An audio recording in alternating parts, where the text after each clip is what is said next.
ओम गण गणपते नमः। बोले गणेश जी महाराज की जय, बुध देव की जय।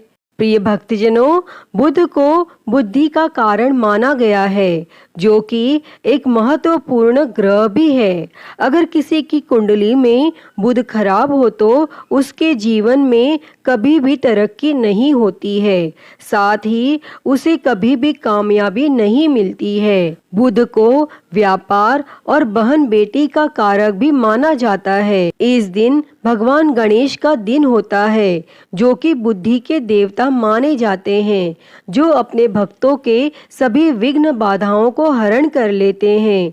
इसीलिए उन्हें विघ्नहर्ता भी कहा जाता है। अगर कोई इनका सच्चे मन से पूजन करे तो उनको जीवन में धन और सुख समृद्धि की कभी कमी नहीं रहती। और भगवान गणेश, जिन्हें विघ्नहर्ता भी कहते हैं, उनकी पूजा अर्चना करने से जीवन के सभी दुख दूर हो जाते हैं। और इस दिन व्रत रखने का भी विधान है। अगर कोई इस दिन सच्चे मन से गणेश जी की आराधना करता है तो उसके जीवन के सभी कष्ट दूर हो जाते हैं। तो आज हम इस वीडियो में बुधवार की व्रत कथा सुनेंगे। इस कथा को सुनने अथवा पाठ करने मात्र से आपके जीवन में धन, बल, बुद्धि, विद्या की वृद्धि होती है तथा आने वाले सभी संकटों का नाश होता है। तो आइए सुनते हैं। उससे पहले आप सभी प्रेम से बोलिए श्री गणेश जी महाराज की जय, बुध देव की जय। प्राचीन काल की बात है। किसी ग्राम में एक साहूकार अपनी पत्नी के साथ रहता था। पति पत्नी दोनों भगवान गणेश जी की पूजा करते थे और दिन दुखियों की मदद करने के लिए हमेशा तत्पर रहते थे। और ईश्वर की कृपा से उनके पास धन धान्य की कोई कमी नहीं थी। कमी थी तो बस एक संतान की। पति पत्नी संतान नहीं होने से दुखी रहते थे। तब गांव वाले संतान न होने की वजह से उन्हें हमेशा ताने सुनाते थे। पर साहूकार और उसकी पत्नी को ईश्वर पर पूर्ण विश्वास था। ईश्वर ने जरूर कुछ अच्छा सोच के रखा होगा हमारे लिए, ऐसा सोचा करते थे। एक बार वह पति पत्नी मंदिर में भगवान गणेश जी के दर्शन और पूजा अर्चना करने गए। और जब वे दोनों पूजा करके बाहर आए तो उन्होंने देखा कि एक बालक मंदिर की सीढ़ियों पर बैठकर रो रहा है। और उसके पास किसी को ना देखकर पति पत्नी दोनों बालक के पास गए और बालक को शांत कराया और उसके माता पिता को ढूंढने लगे। और जब उस बालक के माता पिता पति पत्नी को नहीं मिले तो वे दोनों बच्चे को मंदिर के पुजारी के पास ले गए और उन्होंने पुजारी से बोला, ये बच्चा हमें रोते हुए मंदिर के बाहर मिला है, क्या आप इसके माता पिता को जानते हैं? तब पुजारी ने कहा, नहीं। और अब पति पत्नी और पुजारी तीनों लोग बालक के माता पिता को ढूंढने लगे। काफी देर ढूंढने पर बच्चे के माता पिता नहीं मिले। तब पुजारी ने साहूकार और उसकी पत्नी को कहा, आप इस बालक को अपने घर ले जाइए। अगर इसके माता पिता इसे ढूंढते हुए आए तो मैं उन्हें लेकर आपके घर आ जाऊंगा। तब साहूकार और उसकी पत्नी बच्चे को लेकर अपने घर चले गए। काफी समय बीत गया और बालक के असली माता पिता का कोई पता नहीं चला। तो उन्होंने गांव के सरपंच से अनुमति लेकर बच्चे को गोद ले लिया और उस नन्हे से बालक का नाम गणेश रख दिया। और कुछ दिन बाद गांव में एक पति पत्नी आए जो चोर थे। गांव में जाकर उन्हें पता चला कि गांव में सबसे ज्यादा धनी व्यक्ति साहूकार है, जिसकी कोई संतान नहीं है और उन्होंने एक बच्चे को गोद लिया है जिसके माता पिता का कोई पता नहीं है। और वे दोनों चोर पति पत्नी अब विचार करने लगे कि साहूकार को कैसे लूटा जाए। तभी उन्होंने योजना बनाई कि वे दोनों बच्चे के असली माता पिता बनकर जाएंगे और योजना बनाकर पति पत्नी दोनों मंदिर में जाकर बैठकर रोने लगे। उन्हें रोता देखकर मंदिर के पुजारी आए और उनके रोने का कारण पूछने लगे। पति पत्नी ने बताया कि आज से 4 साल पहले इसी मंदिर में हमारा बच्चा खो गया था, उसे ही याद करके हम रो रहे हैं और तब से हम अपने बच्चे को अलग अलग जगह खोज रहे हैं, पर वह हमें कहीं नहीं मिला।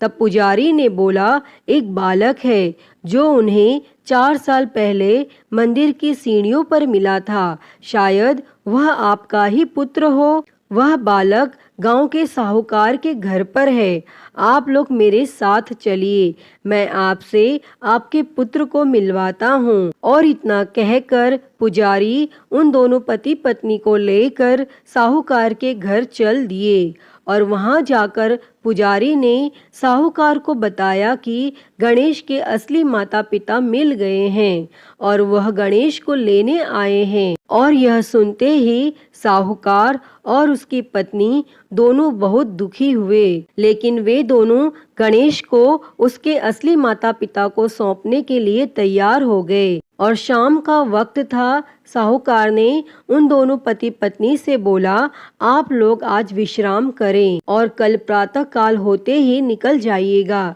और यह सुनते ही पति पत्नी दोनों खुश हो गए, क्योंकि उन्हें चोरी करने का मौका मिल गया था। और तब रात्रि को जब साहूकार और उसकी पत्नी सोने चले गए, तभी दोनों चोर पति पत्नी उठे और चोरी करने के लिए तिजोरी को तोड़ने लगे। और आवाज सुनकर घर का नौकर जग गया और उसने जाकर देखा तो वही पति पत्नी थे जो खुद को गणेश का माता पिता बता रहे थे। तब नौकर ने कमरे का दरवाजा बाहर से बंद कर दिया और तेजी से मालिक को बुलाने लगा। और आवाज सुनकर साहूकार और उसकी पत्नी दौड़ते हुए आए और चिल्लाने का कारण पूछने लगे। तब नौकर ने बताया कि ये दोनों पति पत्नी तिजोरी से चोरी कर रहे थे और यह सब देखकर वे समझ गए कि ये दोनों गणेश के माता पिता नहीं बल्कि चोर हैं। साहूकार ने गणेश को देने से मना कर दिया और बोले कि चले जाओ यहाँ से। पर उन दोनों धोखेबाज पति पत्नी ने निर्णय किया कि वो अब गणेश को अपने साथ ले जाकर ही रहेंगे। तब पति पत्नी दोनों गांव के सरपंच के पास गए और बोले, साहूकार उनके पुत्र को वापस नहीं दे रहा है। तब सरपंच ने साहूकार और उसकी पत्नी को गणेश को साथ लेकर सरपंच के सामने प्रस्तुत होने की सूचना भेजी और साहूकार अपनी पत्नी और गणेश को लेकर आ गए। तब सरपंच ने भी फैसला किया कि साहूकार की पत्नी तथा दूसरी औरत जो गणेश को अपना पुत्र बोल रही थी, उन्हें सूर्य देवता के सामने अपना आंचल फैला के खड़े हो जाना है और जिसके भी आंचल से गणेश के मुंह में दूध जाएगा, गणेश उसका पुत्र कहलाएगा। तब दोनों औरतें अपना आंचल सूर्य देवता के सामने फैला के खड़ी हो गई और प्रार्थना करने लगी। तब भगवान गणेश जी के आशीर्वाद से साहूकार की पत्नी के आंचल से दूध की धारा गणेश के मुंह में आ गई और यह देखकर साहूकार और उसकी पत्नी बहुत खुश हुए और सरपंच ने गणेश को साहूकार को सौंप दिया और वहां खड़े सभी लोग भगवान गणेश जी की जय जयकार करने लगे। अतः हे गणेश भगवान जी, जैसी कृपा आपने साहूकार और उसकी पत्नी पर की, वैसी ही कृपा इस कथा को कहते, सुनते और हुंकारा भरते सब पर करना।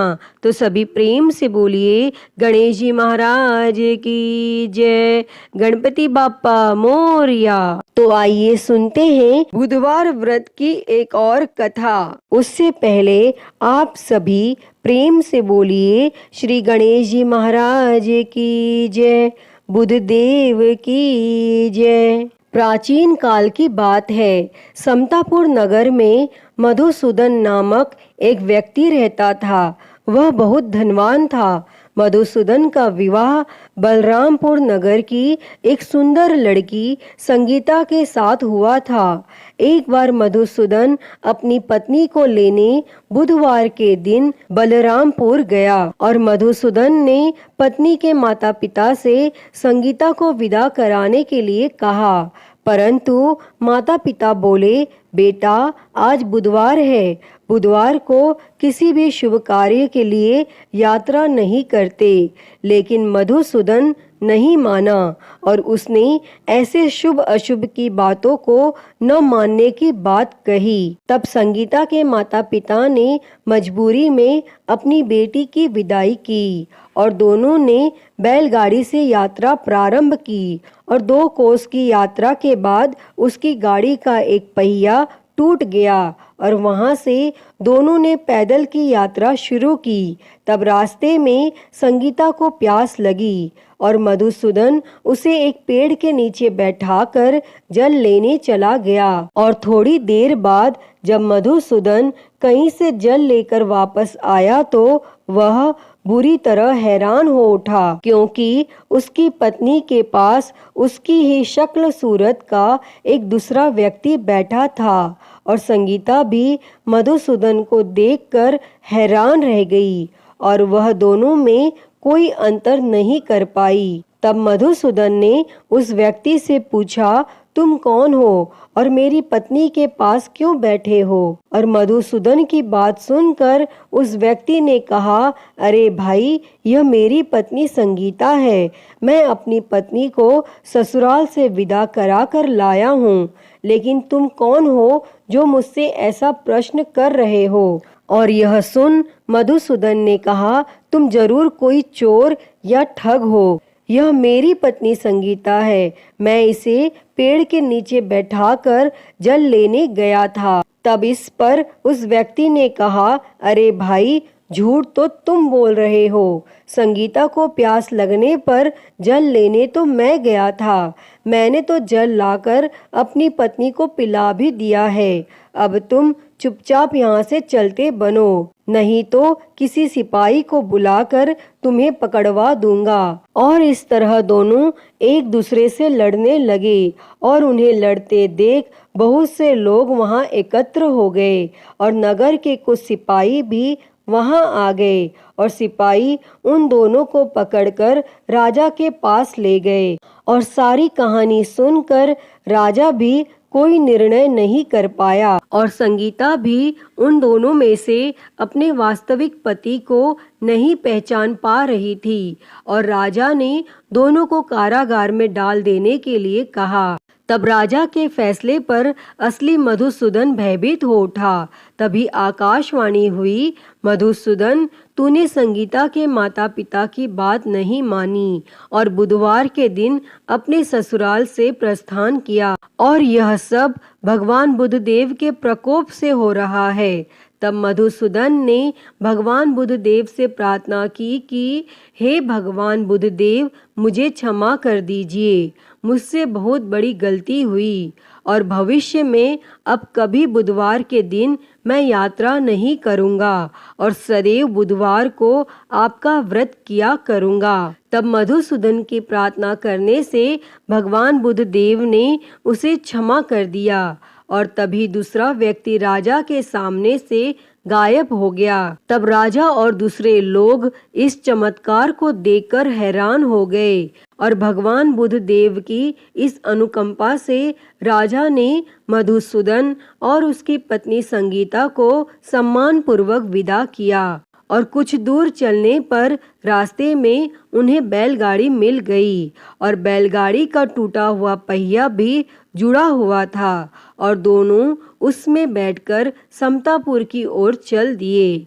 तब मधुसूदन और उसकी पत्नी संगीता दोनों बुधवार को व्रत करते हुए आनंद पूर्वक जीवन यापन करने लगे और इस तरह भगवान बुद्धदेव की कृपा से उनके यहाँ खुशियाँ बरसने लगी और जो भी स्त्री पुरुष विधिवत बुधवार का व्रत करके व्रत कथा सुनते हैं, भगवान बुद्धदेव उनके सभी कष्ट दूर करते हैं। अतः हे भगवान बुद्धदेव जी, इस कथा को कहते, सुनते और हुंकारा भरते सब पर अपनी कृपा बनाए रखना, सभी के कष्टों को दूर करना। तो सभी प्रेम से बोलिए भगवान बुद्धदेव की जय, गणेश जी महाराज की जय, गणपति बाप्पा मोरया। प्रिय भक्तजनों, तो मैं उम्मीद करती हूँ कि आपको आज की यह कथा पसंद आई होगी, और अगर वीडियो अच्छी लगी हो तो इसे लाइक करें, ज़्यादा से ज़्यादा शेयर करें और कमेंट में गणेश जी महाराज की जय लिखना ना भूलें। और महाकाल भक्ति ज्ञान चैनल को सब्सक्राइब कर नोटिफिकेशन बेल को ज़रूर ऑन कर लें। हर हर महादेव। धन्यवाद।